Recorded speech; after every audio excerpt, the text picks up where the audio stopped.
Tak henti-hentinya kita memuji kepada Allah Subhanahu wa Ta'ala.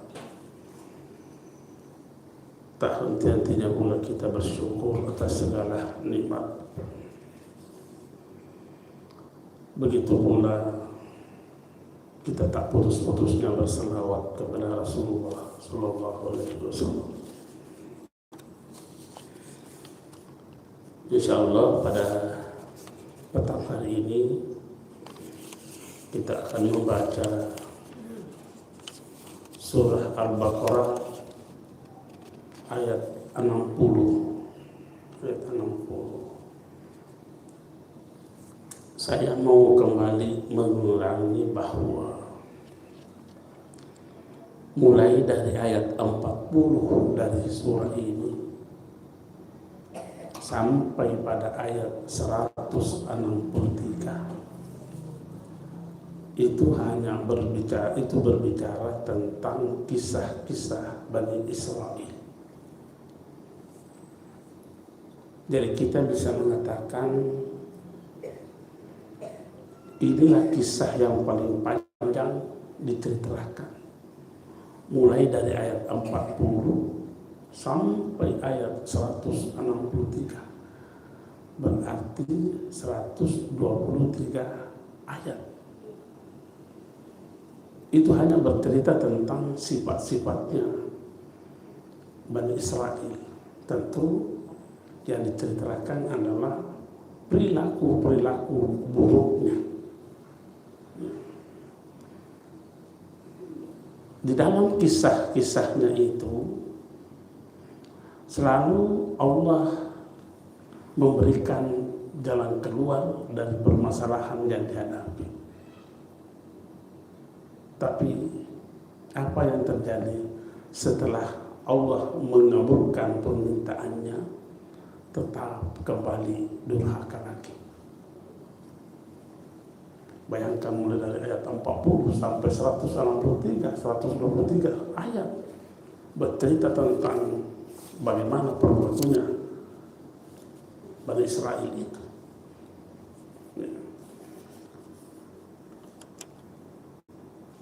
Sebelumnya ini Allah menceritakan bagaimana maunya itu Bani Israel mau melihat Allah secara nyata. Kemudian bagaimana lagi mereka diberi perlindungan dari teriknya matahari sewaktu mereka berjalan menuju ke Palestina, didaungi oleh awan. Bagaimana lagi mereka ketika mereka kelaparan meminta makanan, dikasih lagi makanan. Al-manna was-salwa. Tidak cukup itu, sudah ditunjukkan lagi negeri yang ia untuk masuki dan diberi kebebasan untuk masuk di dalamnya, tapi tetap memperlakukan ayat-ayat Allah tidak sepantasnya. Berbuat selesai itu, apa yang diperintahkan, dia ubah perintah itu.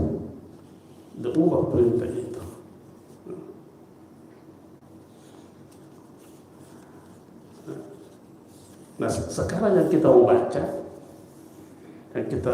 ayat 60, ada lagi keinginan kaumnya Musa ini memohon kepada Allah. Ketika Allah berfirman, "Wasistasqa Musa liqaumihi wa qulna idrib bi'asakal hajar fanfajarat minhu isnata asyarata 'ayna qad 'alima kullu unasin mashrabahum kulu washrabu min rizqillahi wa la ta'thaw fil ardi mufsidin." Karena ini kisah, maka Allah mengatakan wa'iz, ingatlah.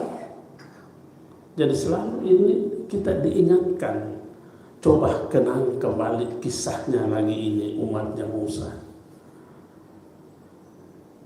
Ketika Musa memohon air untuk kaumnya. Ya.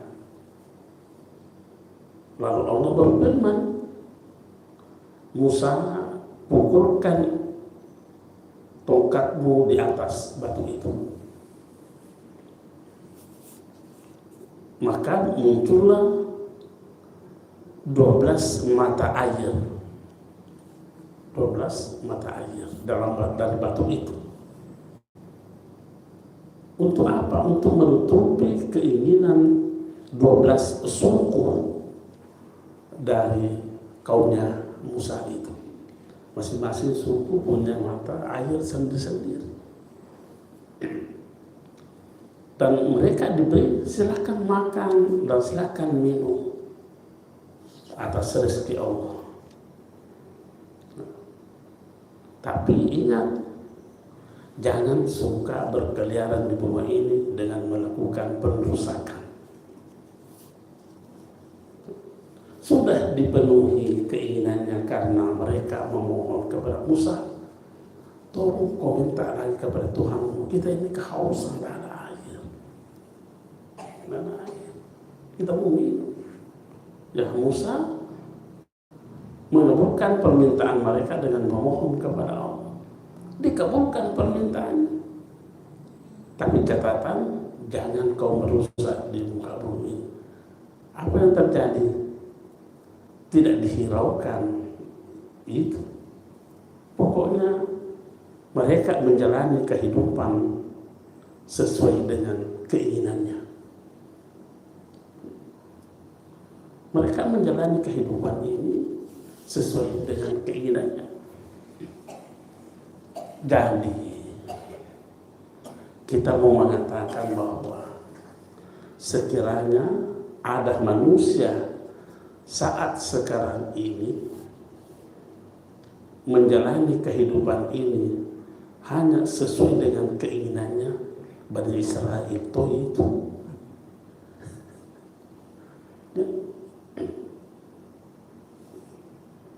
Dan kita gampang terjebak di situ. Saya mau bercerita. Saya tadi sudah sampaikan kepada Pak Haji.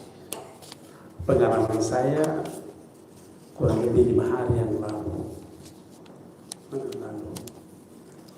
Saya diundang oleh salah satu instansi, tidak usah saya sebut instansinya, untuk memberikan keterangan keahlian saya selaku Ketua MUI Sulawesi Selatan yang membidangi fatwa. Karena di situ yang mau dibicarakan aliran sesat. Pelakunya itu namanya Zomroni Ubanjal. Saya diundang jam 11 pagi. Nanti dimulai acara sesudah asar. Bayangkan itu. Enak itu. Pagi jam 11 diundang, nanti sesudah asar baru dimulai. Saya mau pasti ada gejolak, merasa tidak senang. Tapi saya mau meredam, mau membenci ini keadaan, muncul di pikiran saya. Jangan-jangan Allah yang tidak membencinya. Siapa yang salah kalau begini? Saya yang salah. Oh kalau begitu, tidak usah benci. Jangan-jangan Allah tidak membencinya. Jadi saya katakan, saya diuji nyali pada saat itu. Bayangkan itu, jam 11 diundang sampai di jam. Saya mau protes. Jangan-jangan Allah tidak memprotesnya ini. Wah, saya yang salah. Seandainya saya mau hidup dengan sesuai dengan keinginanku, demo maka di situ.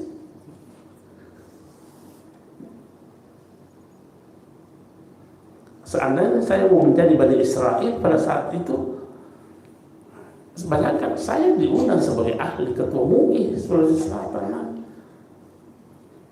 Seharusnya ada kata-kata tidak bagus keluar, tapi kita tahan. Kenapa? Jangan-jangan Allah tidak membencinya ini.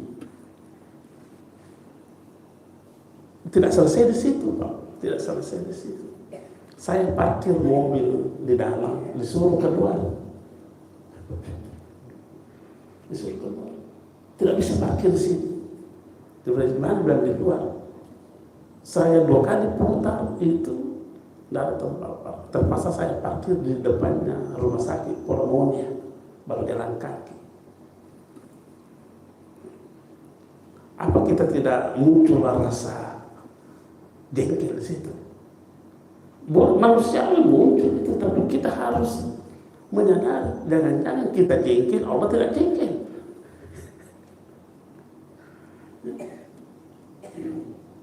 Tidak selesai di situ, tidak selesai. Mesti bertambah ini masalahnya. Masuk di dalam, tidak ada toilet untuk buang air kecil. Kalau mau buang air kecil harus keluar dari kantor.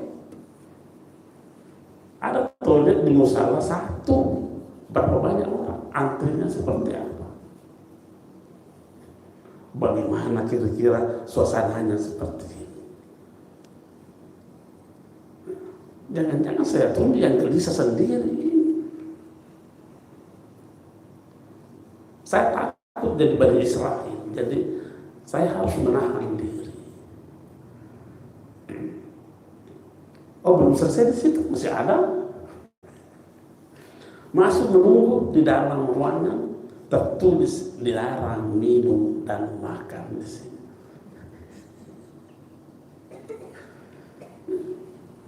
Kita enjoy saja. Memang karena kita itu bukan hanya ilmu yang membekali kita, tetapi juga ada namanya hikmah, al-hikmah. Ilmu itu adalah menuntun diri kita untuk lebih berkembang, lebih maju, itu ilmu. Tapi kalau al-hikmah adalah menuntun diri kita untuk kita mampu menahan diri. Jadi kalau ada orang yang tidak mampu menahan dirinya, mau betulkan, itu tidak ada hikmahnya itu. Tidak mampu berhikmah.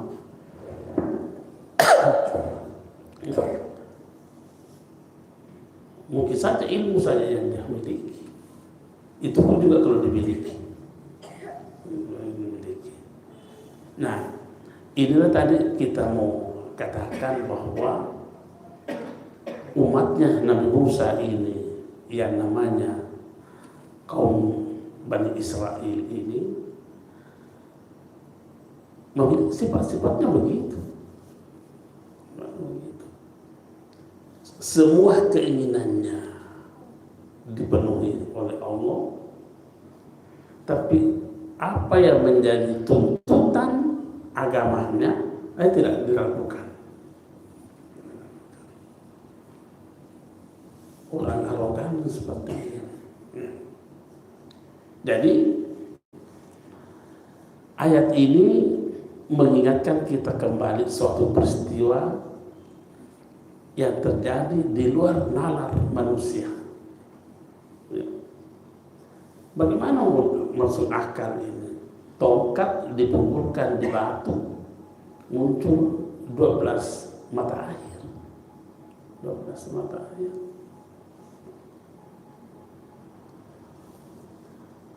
Makanya dalam beragama itu tidak cukup hanya ilmu yang kita perkuat, tidak cukup. Kenapa?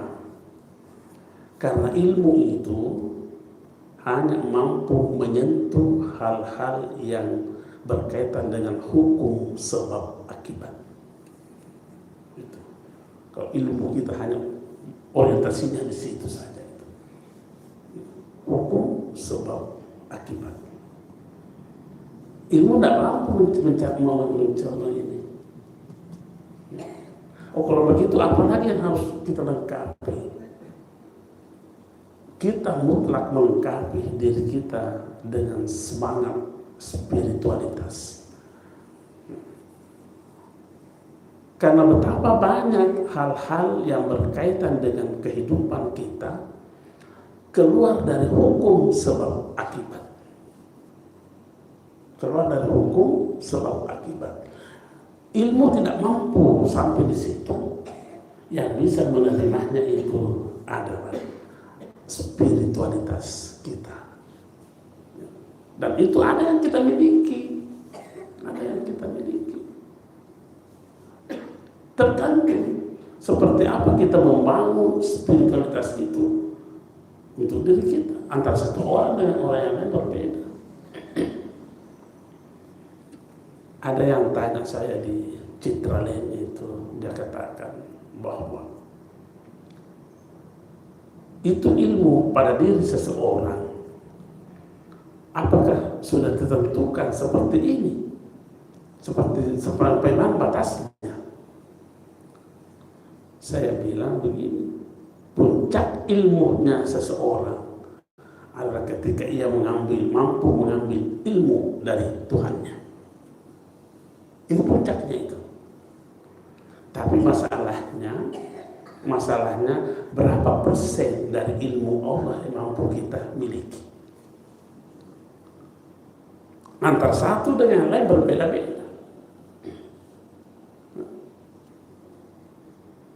Perbuatan Allah seberapa persen yang kita mampu miliki.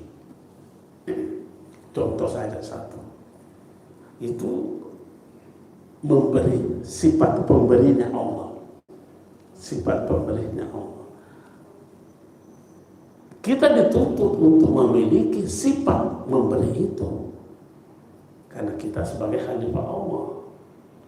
Tetapi persoalannya seberapa persen dari sifat memberinya Allah ini kita bisa miliki. Saya mau sampaikan. Pertama, kalau Allah memberi tidak pernah sedikit. Tidak pernah sedikit.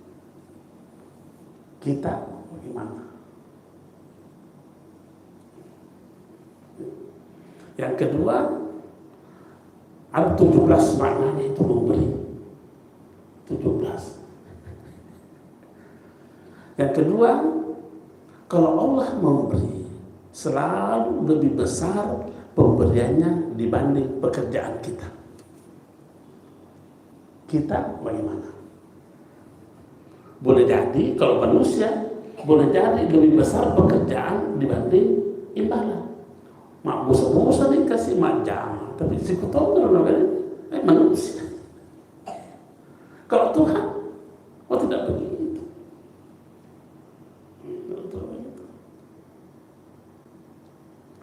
Apalagi Allah itu marah kalau tidak dimintai. Kalau kita dimintai lagi belum tentu memberi. Apakah kita manusia apa ini? Apalagi itu Allah kalau dia sudah memberikan sesuatu kepada seseorang, dia puji lagi orang yang ia beri. Dia puji lagi. Kita paling ada. Mari kita coba melihat berapa persen sifat-sifat Allah ini mampu kita miliki. Itu tadi saya katakan bahwa kita tidak cukup hanya dengan ilmu hidup ini, tidak cukup. Mesti ada semangat spiritualitas kita. Untuk apa? Mampu menerima sebuah kenyataan yang di luar daripada hukum akal.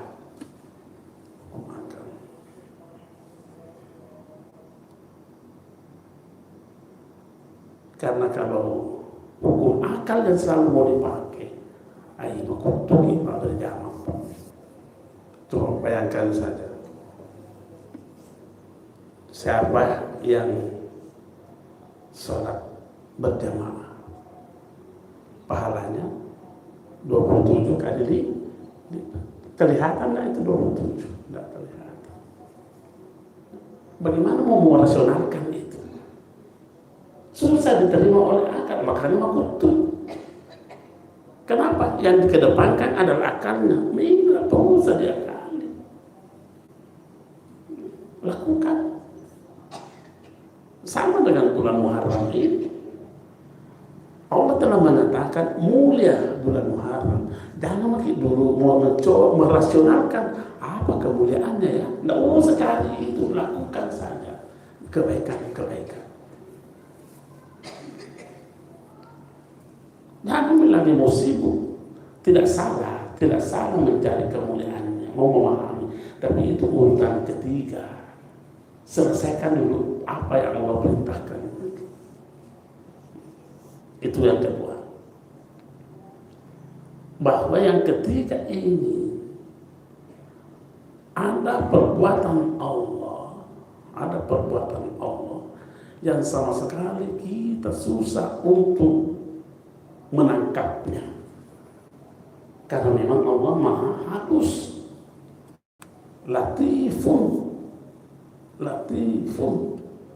Makanya itu kalau berdoa jangan juga pernah lupa selalu meminta itu, ya latif, ya latif, ya latif, ultufni, ya latif, ya latif, ultufni, wahai zat yang maha halus, berikan kemampuan saya untuk bisa melihat yang halus. Karena dalam kehidupan kita ini kita butuh kemampuan itu untuk bisa menangkap nilai-nilai kehalusan dalam perbuatan Allah. Saya sudah pernah cerita di sini. Begitu halusnya perbuatan Allah ketika Nabi Yusuf dilempar masuk ke sumur. Paling-paling yang kita lihat adalah penderitaan, kan? Bayangkan dilempar Nabi Yusuf ke sumur. Yang kita lihat apa? Perbuatan melemparnya itu. Bukan itu tujuannya Allah. Bukan itu yang diperintahkan kita oleh Allah.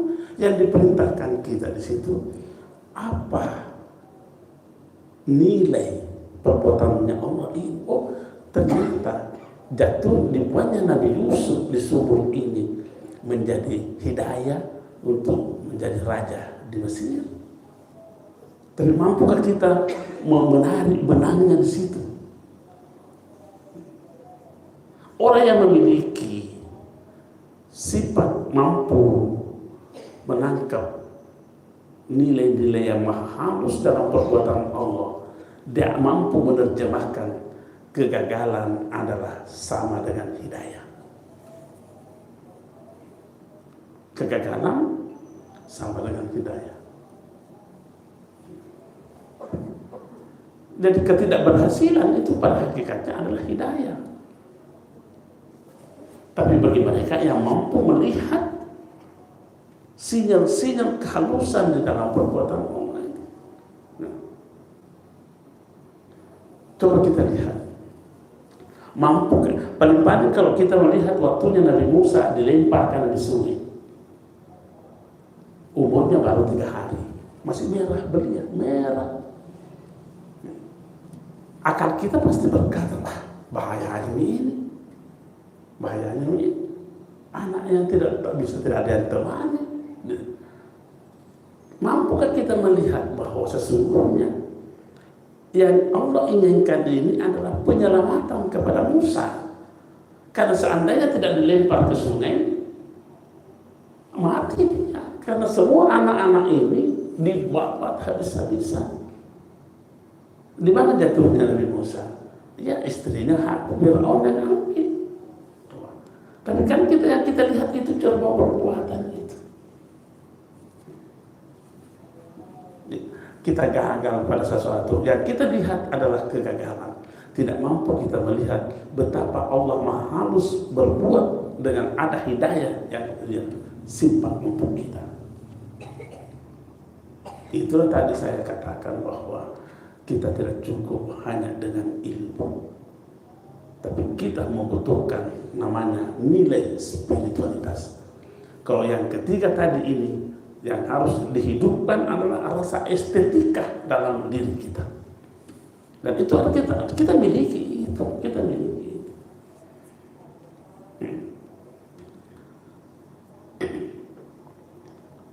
Orang yang seperti itu, yang ketiga tadi ini mampu, ya, mampu menghadirkan kesopanan di dalam ketaatannya.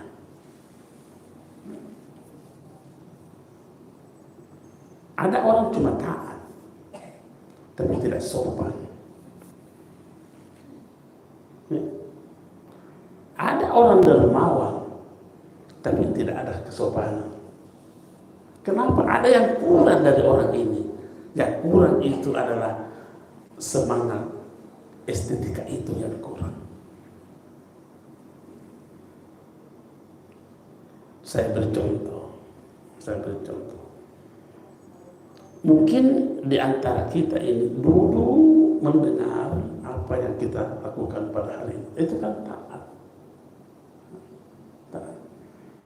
Tapi kan terkadang kita tidak melihat bahwa ada nilai yang sungguh sangat mulia dalam perbuatan ini, dalam kejadian ini, dalam acara ini. Di mana nilainya? Nabi kan bersabda, sewaktu Nabi berhalaqah seperti ini, ada 3 orang yang datang. 1 orang datang mengambil tempat duduk di tengah-tengah orang yang berhalaqah ini, berkumpul seperti ini. Apa kata Nabi? Inilah orang yang mendatangi Allah. Allah juga datang kepada orang itu. Makanya tidak banyak, tidak ada gerak yang dia lakukan. Dia tolak pasilojo, dia tolak cuy. Kenapa? Ada kesopanan di dalam ketaatannya. Contoh konkret lagi begini. Saya itu sering ditegur nyonya.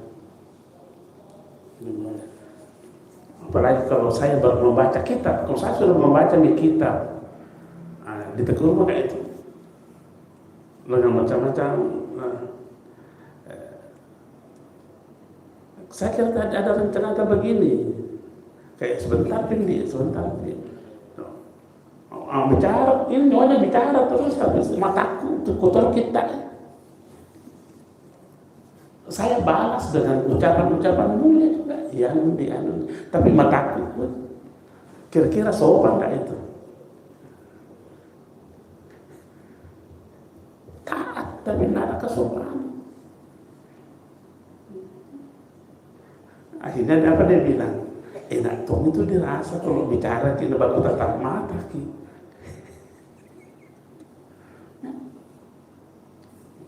Kira-kira kita juga pernah merasakan begitu bahwa kita panggil anak, sini dulu nak, iya dah sebentar kita, tapi dia rumah tangga tetap tolnya di game, aku dan kita.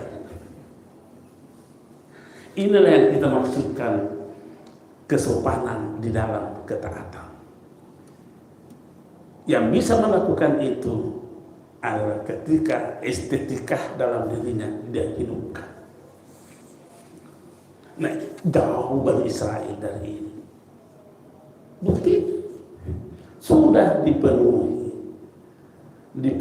permintaannya, dilarang jangan berkeliaran di muka bumi ini dengan suka merusak. Ya betul orang figau.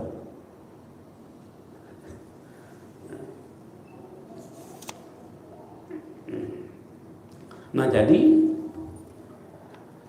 apalagi yang kita bisa paham dari ayat 60 ini, bahwa Nabi Musa memohonkan air kepada Allah untuk kaumnya. Ya. Artinya apa? Bahwa menjadi perantara untuk mendapatkan nikmat dari Allah. Jadi kalau begitu, kenapa kita selalu mengharamkan namanya tawassul? Itu kan tawassul berperantara. Kenapa bukan saja kau yang minta kepada Allah, kau Musa? Kenapa harus ke Musa? jelas-jelas ayat ini. Mereka memperlakukan Musa sebagai wasilah untuk mendapatkan apa yang diinginkan oleh kaumnya. Tetapi ada lagi sebahagian dari saudara-saudara kita tidak boleh bertawassul, harus langsung paham. Ini sudah jelas ya. Seandainya kita mau, kenapa bukan kaumnya langsung saja mohon kepada Allah? Nah Allahnya juga itu turunnya Allahnya Musa. Kan sama Tuhannya, Tuhannya Musa Allah, Tuhannya kaumnya yang beriman juga Allah. Kenapa dia pergi Musa minta kepada Tuhan? Jadi kalau begitu, apakah kita mau mengharamkan tawassul? Kalau mengharamkan tawassul, baca lagi ini ayat. Kita langsung saja kepada Allah. Ada yang tanya saya juga, saya itu banyak sekali pengalaman Pak. Ini pengalaman di Malaysia lagi. Ada kitab yang saya sering baca, ada tuan yang minta bahwa kitab ini yang bagus dibaca. Oke, saya tawarkan. Ada pertanyaan begini. Kenapa kita harus membaca kitab begini? Kan sudah cukup Al-Quran saja dengan hadis kita baca. Nggak usah lihat pendapat-pendapatnya ulama ini. Itu begitu pertanyaannya. Jadi saya bilang begini, Pak, kira-kira kalau saya pergi belikan buku kedokteran gigi, buku penjelasan penyakit gigi, saya kasih tamat itu, bisa kita obati orang sakit gigi, Pak. Saya yakin tidak bisa. Biar 40 kali kau tamat membaca itu buku kedokteran gigi, kamu obati dengan merusak saja giginya orang. Oh, kalau begitu kita tidak cukup, pasti kita membutuhkan.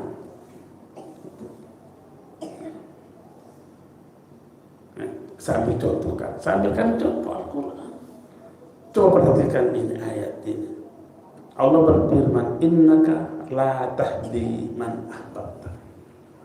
Sesungguhnya kamu Muhammad tidak bisa memberi petunjuk kepada orang yang paling engkau cintai sekarang. Tidak bisa kau beri petunjuk. Ayat ini, innaka la tahdi man ahbabta. Tapi di ayat lain berkata, wa innaka latahdi ila siratin mustaqim. Kamu Muhammad yang bisa memberi petunjuk. Bagaimana nih? Apakah kita mau menolak satu ayat di sini menerima yang satu? Baca maka saja itu kalau begitu. Kita butuh ulama-ulama kita. Kita butuh tawassul. Wasilah, jadi jangan selalu gampang mengharam-haramkan seperti itu. Contoh konkret lagi, padahal ini tiap hari dia lakukan tawassul, tapi dia tidak paham orang yang mengharamkan tawassul itu. Contohnya apa? Kita menghadap ke Ka'bah, salat. Itu Ka'bah tujuan atau sarana? Kalau kita jadikan Ka'bah sebagai tujuan ibadah, musyrik mati. Musyrik mati. Dia hanya sarana, wasilah untuk beribadah kepada Allah. Padahal tiap hari ini menggunakan Ka'bah sebagai wasilah. Kenapa diharam-haramkan? Jadi dia mengharamkan perbuatannya sendiri. Terlalu gampang.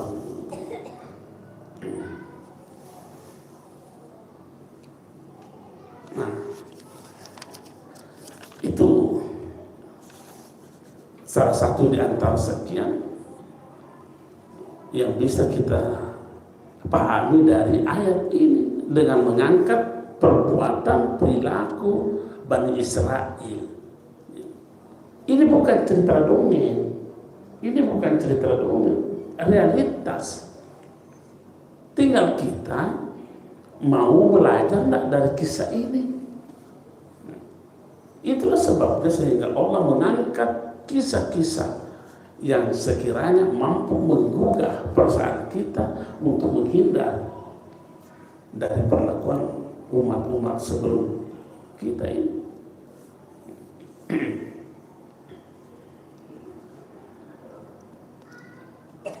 Kenapa Nabi Musa didatangi untuk minta doa? Kenapa bukan saja kita? Seandainya barangkali Musa mengatakan, kau kan minta doa, sama-sama di Tuhan tadi itu. Tapi kenapa mesti menggunakan jasanya Musa? Ini berarti bahwa Allah sendiri yang menuntut kita untuk bertawassul. Dan memang dalam Al-Quran dikatakan, ya ayyuhallazina amanu taqullaha wabtagu ilaihil wasilah. Tuh. Apa artinya? Wahai orang-orang yang beriman, takutlah kepada Allah, wabtagu, dan carilah untuk bisa mengantar kamu sampai kepada Allah sarana. Cari yang bisa mengantar kita untuk sampai kepada Allah. Kalau sudah mendapatkan wajahimu, aturan-aturannya itu la'allakum tuflihun, ya, mudah-mudahan kamu beruntung.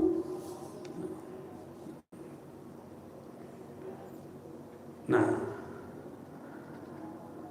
apa keistimewaannya Musa dibanding kaumnya itu? Musa setiap diberi nikmat mampu ia mengucapkan dan melakukan perbuatan syukur kepada Allah. Begitu tajamnya pandangan Musa melihat nikmat, sampai-sampai ia berkata, sudah benarkah saya bersyukur ini? Kenapa berkata begitu Musa? Karena dia membandingkan syukurnya dengan nikmat yang ia terima belum sebanding. Masih jauh lebih besar nikmat yang ia terima dari Allah dibanding syukurnya. Akhirnya Musa berkata begini, Ilahi, wahai Tuhanku, kaifa asykuruka, bagaimana saya bisa bersyukur yang sempurna kepadamu?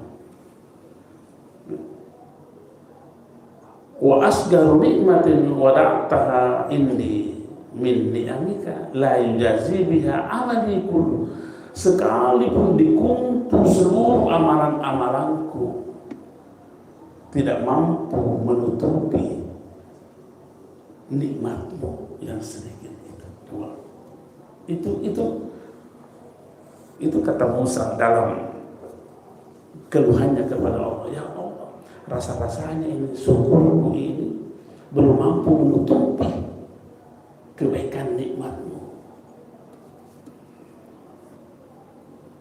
Kira-kira kita bagaimana? Mana yang lebih banyak bersyukurnya kita dan tidak bersyukurnya kita? Nah, sudah masuk lagi kategori Bani Israel kalau begini.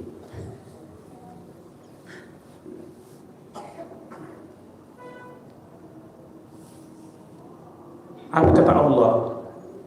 Waktu-waktunya Musa mengeluh, ya Allah, apakah syukurku ini mampu mengimbangi nikmat, nilai nikmatmu yang kau berikan kepadaku? Musa mengaku rasa-rasanya tidak cukup, ya Allah. Apa kata Allah? Fa'auhallahu ilaihi ya Musa al-an syakartani. Dengan ucapanmu itu artinya kau telah bersyukuri kepadaku. Jangan diterjemahkan itu keluhannya Musa sebagai tidak bersyukur. Justru inilah syukur yang maksimal ini. Karena tidak mampu membandingkan, masih mampu melihat kekurangan dirinya dibanding nikmat yang ia terima. Ini syukur yang paling besar ini. Kira-kira kita lebih besar nikmat yang kita terima dibanding syukur kita.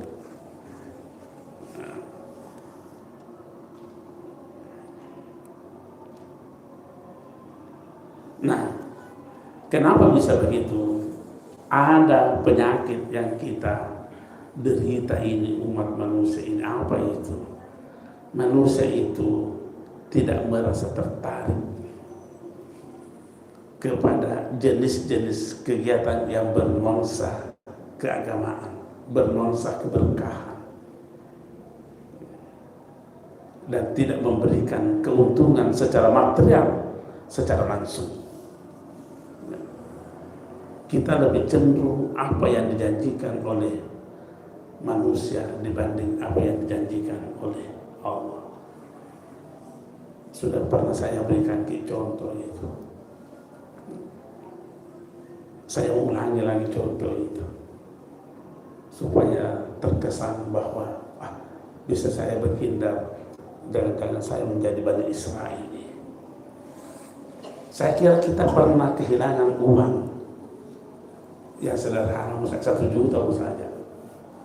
Pernah nggak hilang uang tak 1 juta? Kalau hilang uang tak 1 juta, gelisah nggak itu? Gelisah ini? Gelisah. Dan wajar gelisah. Wajar gelisah, karena manusiawi. Cuma masalahnya, apakah sama gelisahnya kita ketika kita kehilangan waktu tidak sholat witir?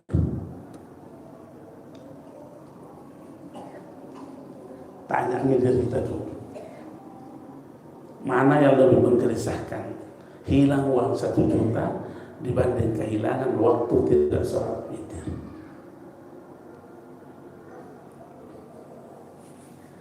Nah, calon-calon Bani Israel lagi nih kalau begini.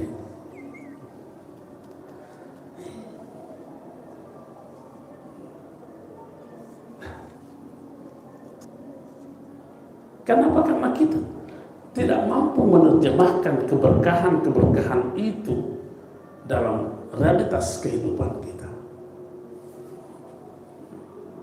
Dan tidak mampu kita matanya baraka. Hilang itu matanya baraka itu.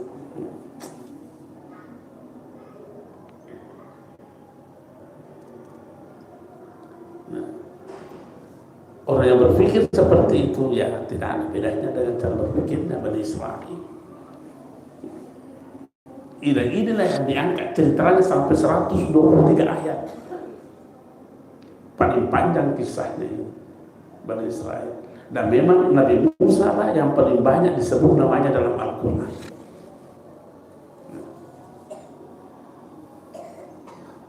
Saya coba hitung.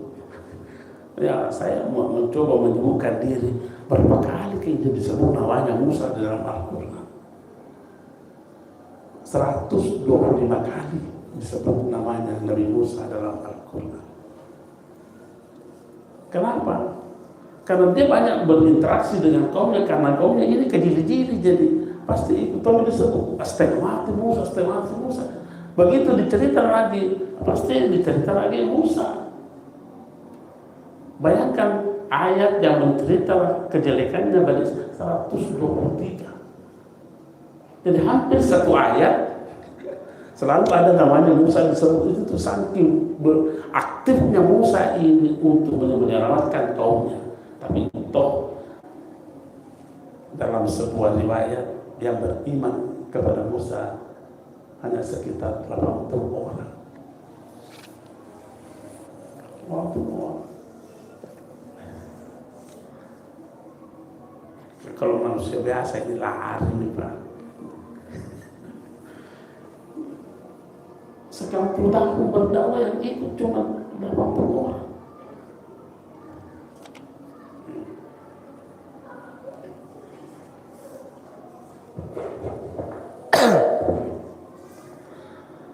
Jadi karakternya Nabi Musa sungguh sangat hebat untuk menyelamatkan kaumnya, tapi kaumnya ia betul orang Nabi. Sampai-sampai Musa pernah bertanya kepada Allah, ya Allah, manakah amalku yang paling kita cintai? Mana amalku yang paling kita cintai? Musa sendiri yang bertanya, ya Allah, apakah sholatku? Jangan diterjemahkan ini bahwa kita memandang enteng sholat, tidak. Kata Allah, bukan. Kenapa ya Allah? Ya karena sholat yang kau lakukan itulah untuk menyelamatkan dirimu sendiri. Bagaimana puasa ya Allah? Itu juga tidak. Kenapa? Karena kau berpuasa untuk kau menyelamatkan dirimu sendiri. Apa bolehnya ya Allah? Berzakat, bersedekah. Kenapa? Karena kau menyelamatkan orang lain. Sekian dan terima kasih. Assalamualaikum warahmatullahi wabarakatuh.